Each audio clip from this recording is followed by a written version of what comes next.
बाहेर मस्त असा पाऊस चालू होता, गरमागरम काहीतरी खाऊशी वाटलं होतं. म्हटलं चला तर आज आपण आहे ना आपल्याकडे मक्याची कणसं आहे, तर म्हणून मग मी आज त्याची कटलेट बनवली होती, टिक्की बनवली होती. तर त्याच्यासाठी मी अगोदर काय केलं, मक्याची कणसं आहे ते काढून घेतले आणि त्या दाण्यांना उकडून घेतलं हळद आणि मीठ टाकून.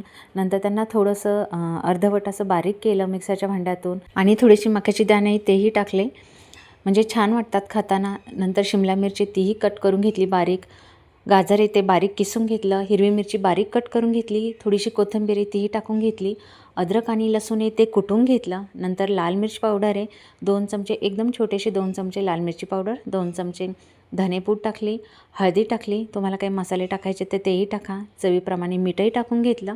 त्याच्यानंतर मी इथे 2 चमचे कॉर्नफ्लॉवर टाकलं आहे आणि 2 चमचे मी बेसन पीठ टाकलं आहे. बेसन पीठ टाकताना व्हिडिओ स्किप झालेला आहे. हलक्या हाताने मळून घ्यायचं, बेसन पिठाने चांगलं बाइंडिंग होतं म्हणून बेसन पीठ 2 चमचे टाकून घ्यायचं. इथे 3 ते 4 चमचे मी कॉर्नफ्लॉवर घेतले, स्लरी बनवली त्याची मी पाणी टाकून आणि ते ब्रेड क्रम्स आहेत तेही करून घेतलेत मी. आता टिक्कीसाठी बनवलेला मसाला आहे त्याचे आपण छोटे छोटे असे टिक्की बनवून घ्यायचे आहेत. जेवढ्या टिक्की मी अगोदर शॅलो फ्राय करणार आहे तेवढ्या बनवून घेतल्यात मी.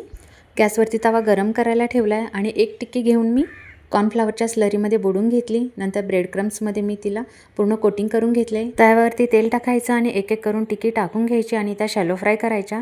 तर इथे मी सगळ्या टिक्क्या आहे त्या शॅलो फ्राय करून घेते आहे.